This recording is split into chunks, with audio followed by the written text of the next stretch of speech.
So we are on part 2 of should I be looking at buying a franchise with the threat of the coronavirus at large? And on this one, we're going to be talking about is now really a good time to be buying a business? And we want to talk about the truth of it. So I want to start by just saying that we founded the Franchise Brokers Association in the middle of a recession. It was 2008 when we started, and the interesting thing about that experience was that we didn't know any better. When you start a business in a recession, you're doing things, you're busy, you're working, you're getting things done, you're creating this like momentum and energy with growing and developing and setting up your business. And so you don't really have the perspective of a good market versus the bad market. You're just operating in the market that you're in. And so that's an interesting dynamic, because you don't really have the perspective either way.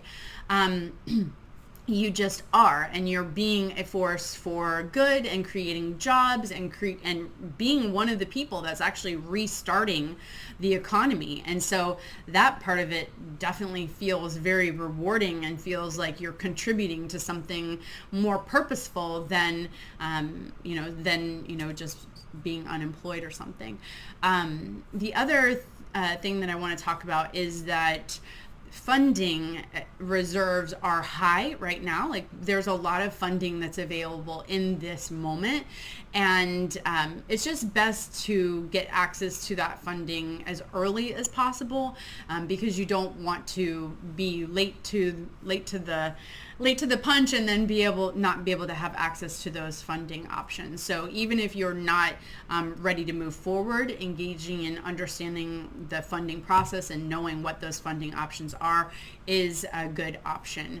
The real benefit to starting a business in a time of a recession for us was that we were able to get really good quality employees and building a team and a culture around the company that was awesome.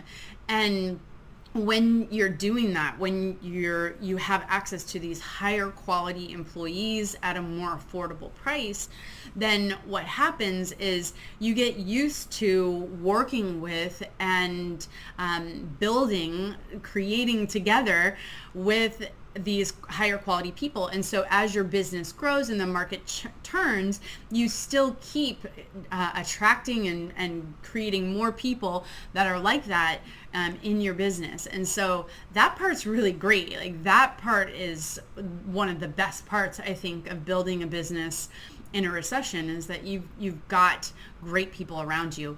One of the downsides of building a business in a recession is that the customers are more price sensitive, and so you do have to be more creative about pricing and about helping people buy from you. So getting creative about the ways that you're getting them in, how you're helping them to overcome their challenges with funding or their concerns with the price and things.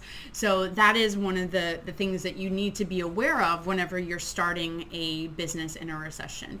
But as far as the franchise discovery process goes, just keep doing your research. You can always decide not to move forward with that franchise, but you can never really regain that lost time.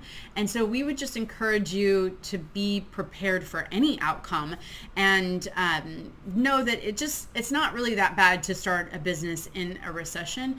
I did it. Companies like Apple and IBM, General